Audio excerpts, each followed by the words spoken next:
شروع کنیم. یعنی نمیخوای یه چکاب انجام بدی قبلش؟ یا دلو بزن به دریا هرچه باد آباد. نه یه بار بگیم بعد ببینیم اینو بعدش. دلو بزن به دریا. نه دیگه سپرایز. اوه فهمیدم. نه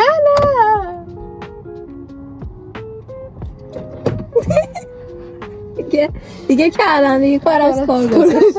شرمم کیفش از تو سنگین تره. کیفش خیلی قشنگ. کیفاشو سته. مهم نیست. خب سلام به همگی. سلام. اینجا یوتیوبه. اسمش چیه رفت؟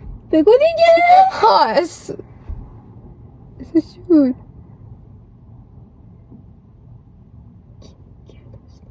یک دو سه. سلام، اینجا کلاکت نماز. خوبه این شکلی؟ نوما بگیم یک دو سه. سلام. اینجا رو با هم بگیم. آره. اولش خب باشه. یک دو سه. یک دو سه. خوش اومدید به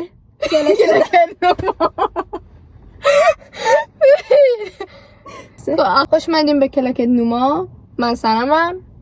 منم خورشیدم. بریم ببینیم چی میشه. هیچی نمیشه. والا قرار چی بشه؟ هیچی. خوش اومدین به کانال ما.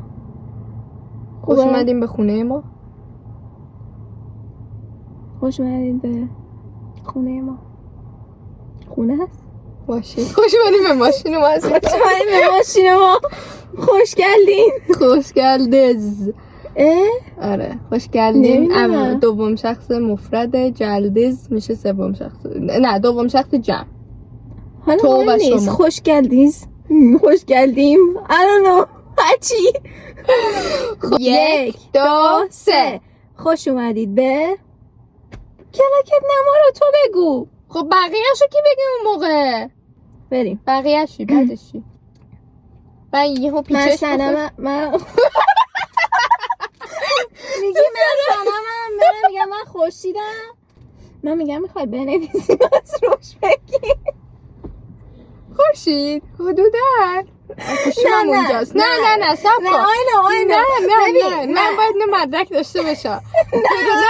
حدوداً 3 ساعت پیش بود که ما رفتیم نهار بخوریم. تو نشستی. ببین من نمیگم متن بنویسیم. من میگم فقط کلیک کن که مثلا چیا رو من بهت پیشنهاد دادم. گفتم میخوای بنویسیم. گفتیم نه اگه بخوام بشینیم بنویسم. بذار بنویسم. بگذار. اینجا کلاکت نماز و خیلی خوش اومدیم به کانال یوتیوب خودتون. ما قراره که امروز یه ذره بیشتر با هم دیگه آشنا بشیم به خاطر اینکه این اولین ویدیو هستش و امیدوارم که خوشتون بیاد. من خورشیدم. منم سنمم و این اولین ویدیومونه. یه جورا اینترو کاناله که یکم بیشتر با ما دوتا آشنا بشید. یکم بیشتر چون قراره تو راه جزئیات بیشتر ببینیم، همدیگر بیشتر و بهتر بشناسیم و تفاوت‌ها شباهت هامونم یه کوچولو بفهمیم. یه کوچولو که قراره بیشتر از یه کوچولو بفهمید به خاطر که قراره که کل زندگی ما رو همراهمون باشید یه جورایی و اینکه توی یه سری از مسائل ما خیلی شباهت‌های زیادی به هم دیگه داریم ولی دقیقاً توی یه سری مسائل اصلا شباهت با هم دیگه نداریم و ما قراره توی این کانال بیشتر درباره تفاوت‌ها و هم شباهت‌ها هم تفاوت‌ها هم فرهنگ ایران و آمریکا رو تمامش رو با هم دیگه بررسی کنیم و به جاهای هیجان انگیزی بریم و با هم دیگه ببینیم.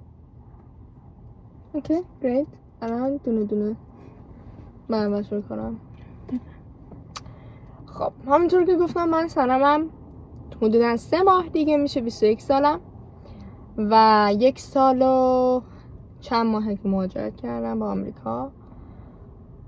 سخت بود شد الان قشنگتره. من توی ایران دوران دبیرستان ریاضی فیزیک خوندم. حدوداً 3 ترمم دانشگاه رفتم که اسمی دانشگاه رفتم راستش رو بخواین. رشته چی بود؟ مهندسی مکانیک خوندم. عملیشو خیلی دوست داشتم، تئوریش زیاد خوب نبودم راستش. و بعد دیگه دانشگاه ول کردم و الانم در خدمتتونم اینجا. تو چی کار کردی تحصیلی؟ خب من همونطور که گفتم خورشیدم و اینکه 1 سال خورده ای از سنم کوچولوترم. دلیل نمیشه اصلا، نداریم هیچ دلیل نمیشه، اصلا مهم نیست. یعنی میشه حدودا 19 سالم و اینکه من به صورت تحصیلی مهاجرت کردم بدون خانواده، تنهایی، و اینکه حدودا تا 11ام توی ایران درس خوندم و رشتم هم ریاضی فیزیک بود. عملا خب به دانشگاه نرفتم و دیپلمم هم اینجا گرفتم. یادم هم رفت بگم که من بابام اینجاست و ما خانواده الان داریم زندگی میکنیم، ولی خود مهاجرت هم تنهایی بوده. اصلا اون یه داستان جداست. اون باید من یک روز تعریف کنم. و اینکه به نظرت دیپلم نگرفتن توی ایران سخت بود واسه یا؟ واسه البته سخت بود، به خاطر اینکه من درس دیپلم ایرانو دارم الانم، ولی خب مجبور شدم اینجا درس‌ها رو آنلاین پاس کنم، بعد امتحانا رو دوباره آنلاین بدم. دوران کرونا بود؟ نه دوران کرونا نبود، دورانی بود که همین 1 سال پیش بود. دوران کرونا نمیشد، ولی خب سخت بود دیگه، به خاطر اینکه مجبور بودم کلی با مدرسه حرف بزنم، کانتکت داشته باشیم که چرا مثلا نمیتونم برم مدرسه. نمیتونستم بگم که من اومدم اینجا دیگه قرار نیست من ترک وطن کردم. ای بابا ما یه دیپلم میخوایم، ولی دیگه بالاخره گرفتم دیپلممو. خدا رو شکر. بله آفرین افتخار میکنم بهت. بعد الان هم اینجا قصد ادامه تحصیل داری؟ 100 البته، اصلا تحصیلی اقدام کردم و اینکه 100 البته که قراره که ادامه تحصیل بدم. البته خب تا الانم ادامه تحصیل دادم، ولی 3 ترم دیگه ایشالله ترم تابستون دوباره دانشگاه شروع میشه. به به دنبال علم همیشه. چی بود؟ متشکرم. همیشه به دنبال علم یاد نداشتیم. عمرن الان یادم یه ضرب المثل بود تا که من پیدا کردم. تا گهواره زدانه یادم رفت چی بود؟ زدانش تا نه ز گهواره تا گور دانش بجو. آفرین، داستان من تو. دقیقاً ما قراره دانش رو بجوییم تا زمانی که بمیریم. آره خدا نکنه. ولی آره قراره بمیریم. نه من میخوام یه روز بمیرم، یعنی چی خدا نکنه. آره ولی الان که نه، الان در اوج جوانیت، زیبایی، باهوشی، خوشگلی.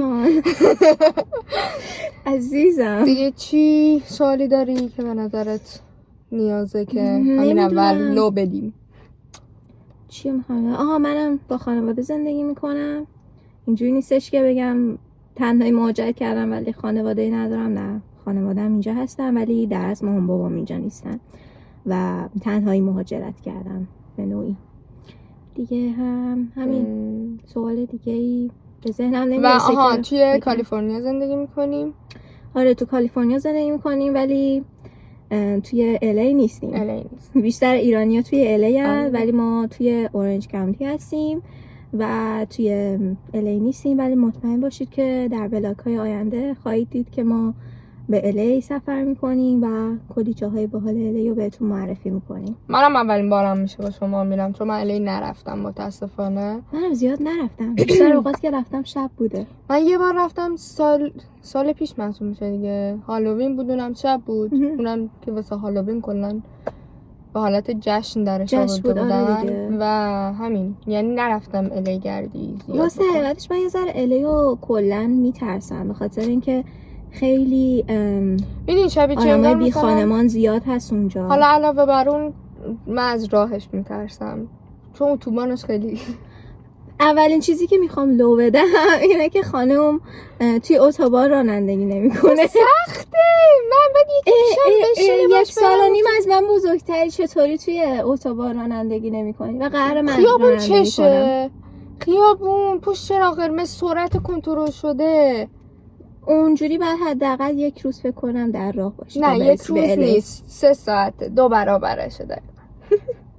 حاضر 3 ساعت بره. نرفتم دیگه، واسه همون نرفتم، واسه همون من لگری انجام ندادم. مطمئن باشید توی ویدیوهای آینده من ایشونو میشونم و باید رانندگی کنه. من دیگه نمیدونم، من خسته شدم. ببین اگه شاید بچه ها ازم بخوان، میدونی مجبورم یه جایی. بچه ها ازت بخوام؟ من اینجا چیم؟ تو میخوای ولی فراهم نمی کنی واسه من. چشم. شاید بخاطر بچه ها فراهم کنی منو ببریم. انشالله من فراهم میکنم یک مسیر همواری رو برای ایشون، برای که بره تو اتوبان. خب حتی تو خود ایران هم ترسناک، تو خود ایران که کلا رانندگی ترسناکه، ولی چه ربطی داره؟ اتوبان کلا ترسناکه، سرعت خیلی زیاد. چی میدونم والا، نظری ندارم. فقط اینو میدونم که خانم یه ذره در این مسئله تنبل هستن. میگن خب هست دیگه میبره، اگه قراره بریم چرا که خب ذاتاً قراره با یه ماشین بریم. خب ربطی What's نداره. the point؟ یه نفر رانندگی میکنه چقدر راه مگه؟ 1 ساعت. خب و نیم. خب بیا 1 ساعت و نیم. تو از وقتی وارد فریوی شدی، وقتی فریوی تموم شد پارک کن، من رانندگی کنم بقیه‌اش که حدودا نیم ساعتش میشه شهرش دیگه. چون تویی باش. فقط به خاطر نیم ساعت. آره بوس میذارم فقط به خاطر نیم ساعت. تو خود الی میدونی رانندگی چه مصیبتیه؟ من کلا چرا داریم از اورنج کانتی میریم بیرون؟ همینجا نشون بده. ببین الان جلومون دارن فوتبال بازی میکنن. خب نمیشه، چون که ما همون اول ویدیو هم گفتیم قراره که یه ساید دیگه ای از تفاوت هایی که وجود داره توی آمریکا و شاید خیلی ها نشونتون ندن، بگن اوه اینجا مثلا گل و بلبله، نمیدونم، یا اینکه مثلا خیلی ما داریم زندگی لاکچری میکنیم، یا از اون طرف مثلا یه سری من دیدم یه ویدیوهای میذارن که مثلا فقط میریم کاسکو خرید میکنیم، فقط فکر کن نه جای دیگه هم هست. خیلی جا هست، خیلی بهتر هست. اصلا کاسکو در مقابلش هیچه. آره. به خاطر همینم ما مجبوریم که شاید به الی هم سفر کنیم و جاهای متفاوت الی رو بتونیم. خیلی عذر میخوام ازت. الان نگاه کنیم ببینیم ضبط نمی‌کنه. من دیگه ضبط نمی‌کنم. نه ضبط میکنه، نگران نباش. امیدوارم. اگه ضبط نکرد من حالا یه مسئله صحبتی با شما میکنم که نزدی.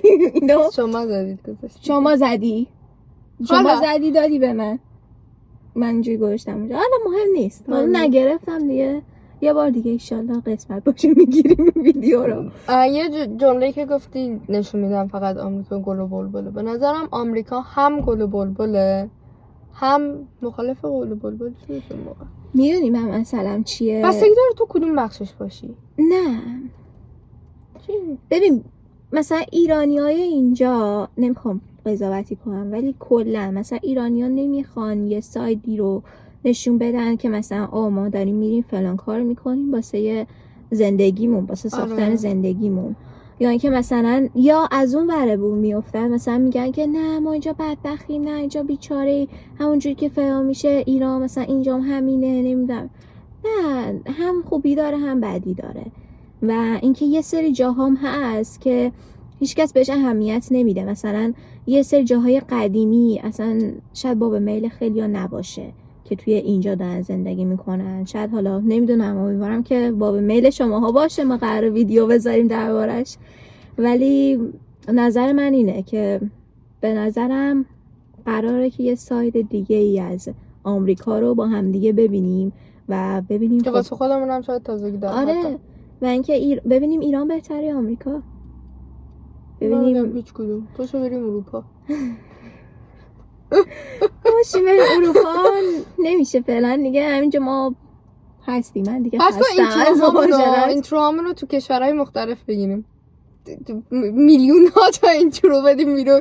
سلام عزیزان، من میخوام تفاوت مثلا نیوزلند و ایران رو نشون بدم. شاید هم یه روزی بشه همچی چیزی. این مقدمه برای آرزوهای بزرگتره، اینو مطمئن باش.